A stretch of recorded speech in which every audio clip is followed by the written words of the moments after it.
Selamat berjumpa anak-anakku. Sekarang kita akan melakukan pembelajaran daring untuk mata pelajaran Teknologi Layanan Jaringan kelas 12 TKJ.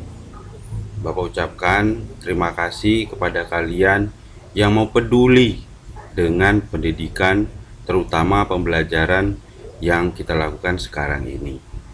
Percayalah anak-anakku, bahwasanya hanya ilmulah yang bisa menyelamatkan kalian nanti kelak kalian dewasa. Baiklah, untuk materi pembelajaran hari ini adalah tentang VoIP atau Voice over Internet Protocol. Nanti setelah kalian selesai belajar materi ini, Bapak harap kalian bisa menerapkan konfigurasi, ekstensi, dan dial plan soft switch untuk melakukan instalasi VoIP yang dengan benar pada kehidupan kalian sehari-hari. Bapak akan terangkan tentang sejarah VoIP. VoIP merupakan alih teknologi dari teknologi yang sebelumnya menggunakan telepon analog atau telepon rumah, yang dimana transmisi yang dipakai untuk menyalurkan sinyal itu 100% menggunakan kabel. Jadi pada saat itu, kalau kalian lihat pada gambar dunia sebelum VoIP, ini banyak sekali kabel-kabel yang berseliweran. Namun setelah dunia mengenal VoIP, kita banyak melihat tower-tower yang berdiri, entah itu di kota, entah itu di desa. Kenapa? Karena pada saat ini seluruhnya menggunakan internet. Jadi VoIP ini dia wajib menggunakan internet karena huruf I dan P itu singkatan dari Internet Protokol. Jadi apa sebenarnya VoIP itu? VoIP adalah proses percakapan suara jarak jauh melalui media internet. Data suara diubah menjadi kode digital dan dialirkan melalui jaringan yang mengirimkan paket-paket data, bukan lewat sirkuit analog telepon biasa.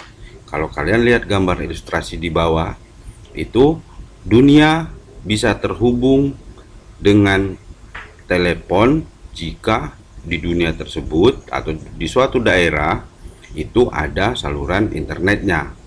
Jadi kalau suatu daerah tidak ada saluran internet atau sinyal internet, maka kita tidak bisa menggunakan VoIP.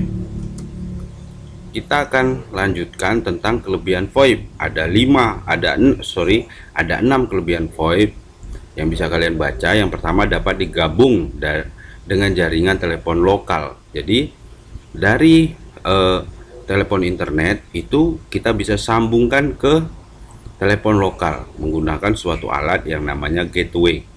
Yang kedua, berbagai bentuk jaringan VoIP bisa digabung menjadi jaringan besar. Ya, di Indonesia itu ada VoIP rakyat. Ini adalah hasil eksperimen dari Kemenkominfo Indonesia. Berikut yang ketiga adalah variasi penggunaan peralatan yang ada, misal dari PC sambung ke telepon biasa atau dari iPhone handset. Jadi untuk melakukan telepon VoIP ini kita bisa menggunakan laptop atau PC. Jadi kita telepon dari PC ke laptop atau dari laptop ke handphone dan sebaliknya. Berikut yang keempat, biaya yang rendah, karena pada saat ini internet itu lebih murah daripada zaman dahulu. Berikut yang kelima adalah kita memanfaatkan jaringan yang sudah ada. Jadi VoIP ini bisa dilakukan jika sudah ada jaringan internet. Dan yang terakhir adalah penggunaan bandwidth yang lebih kecil, karena di sini tidak ada mengirimkan video maupun mengirimkan gambar, hanya suara saja. Berikut kita lanjutkan untuk kelemahan VoIP, ada 5. Yang pertama, kualitas suara tidak jernih, tergantung dengan kualitas internet. Kedua, ada jeda dalam berkomunikasi. Ketiga, jika belum terhubung ke internet, kita tidak dapat melakukan hubungan VoIP. Dan yang keempat, berpotensi menyebabkan jaringan terhambat atau stuck. Karena apa? Karena peralatan tidak sesuai dengan kapasitas yang sedang berjalan. Dan yang terakhir adalah penggabungan jaringan tanpa dikoordinasi dengan baik akan menimbulkan kekacauan dalam sistem penomoran. Kita akan melakukan konfigurasi sederhana VoIP yang berbasis open source. Kita gunakan aplikasi Breaker, kita gunakan sistem operasi under DOS. VoIP berbasis open source Breaker, langkah-langkahnya adalah yang pertama, kita harus melakukan instalasi VoIP Breaker. Yang kedua adalah kita harus melakukan konfigurasi extension pada breaker. Dan langkah ketiga, kita harus lakukan konfigurasi klien menggunakan Sopon X-Lite. Untuk hardware yang kita gunakan, yang pertama adalah satu unit PC atau laptop minimal berprosesor Intel Atom. Berikutnya aplikasi Disto Breaker nomor seri 102. Dan yang terakhir aplikasi X-Lite. Ini digunakan untuk software teleponnya. Untuk instalasi breaker itu yang pertama adalah kita buka DOS. Ya, sistem operasi DOS kita buka. Saya yakin kalian semua bisa. Lalu kita masukkan ke ping CD breaker atau CD software breaker yang sudah disiapkan oleh sekolah nanti. Selanjutnya adalah kita harus memasukkan CD sampai CD roomnya membaca, lalu akan tampil seperti gambar, lalu kalian ketik install. Setelah komputer selesai menginstal, kalian restart, dan itu sudah berhasil kita melakukan instalasi breaker di komputer kita.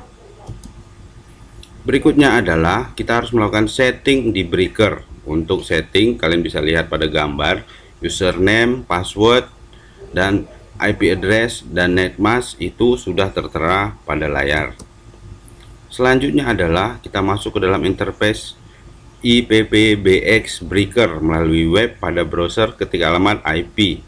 Jadi kita masukkan alamat yang tertera di bawah ini, dimana username dan password itu kita buka lewat browser. Bisa kalian gunakan Mozilla Firefox atau Internet Explorer atau Google Chrome.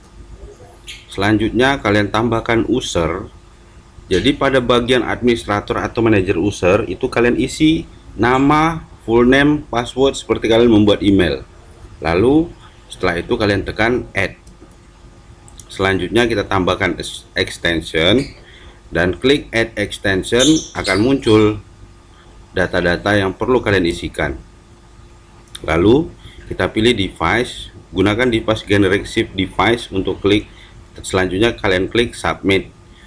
Lalu user extensionnya kalian isi sembarang. Di sini saya isi 024003, display name Budi. Juga kalian isikan secret untuk passwordnya pada bagian DTMF mode, biarkan default. Lalu kalian klik next untuk menginstal X-Lite. Kalian klik next lagi, lalu kita akan menginstal X-Lite di C program files, di default saja di situ. Selanjutnya kalian contreng desktop icon untuk membuat ikon pada desktop komputer kita. Lalu kalian contreng launch. Lalu kalian jalankan X-Lite. Jika X-Lite-nya betul, lalu kalian klik finish dulu, dan inilah gambar X-Lite yang terakhir kalian install tadi. Ini aplikasi X-Lite ini digunakan sebagai telepon maya. Jadi seolah-olah kita menelpon meskipun hanya nampak di layar. Tapi inilah aplikasinya. Selanjutnya akan kita isi X-Lite. Yang pertama adalah klik pada segitiga kecil sebelah kiri. Lalu pada akun submenu shift account, kalian ketik setting. Klik add untuk mengisi form. Beberapa parameter seperti display name, username, password, dan domain bisa kalian isi di situ. Lalu kalian isi display name dengan nama Anda. Begitu juga dengan username, password, dan domain. Lalu klik OK untuk menyetujui pembuatan account. Sampai di sini account kalian sudah dibuat. Lalu kalian klik close untuk mengakhiri konfigurasi, sehingga Xlite akan melakukan register ke server yang sudah kita buat di DOS tadi menggunakan breaker. Setelah proses registrasi selesai, Xlite telah siap digunakan seperti gambar yang tertera. Lalu kalian bisa menambahkan daftar pengguna Void. Untuk membuka, klik untuk membuka jendela calls dan kontak pada samping, dan kalian klik kontak lalu add untuk menambahkan. Kalian bisa menggunakan daftar nama dan nomor pengguna setelah kalian menyimpan pada gambar sebelumnya. Inilah tampilan PC Client setelah diinstal. Jadi setelah seperti ini, kita sudah selesai dan sudah sukses. Begitu saja anak-anakku. Bapak harap kalian mengerti, dan jika kalian tidak mengerti, kalian bisa menggunakan layanan telepon untuk menelpon Bapak melalui WA maupun telepon biasa. Terima kasih anak-anakku, tetap sehat dan tetap semangat. Kita akhiri dengan berdoa. Berdoa selesai. Dadah.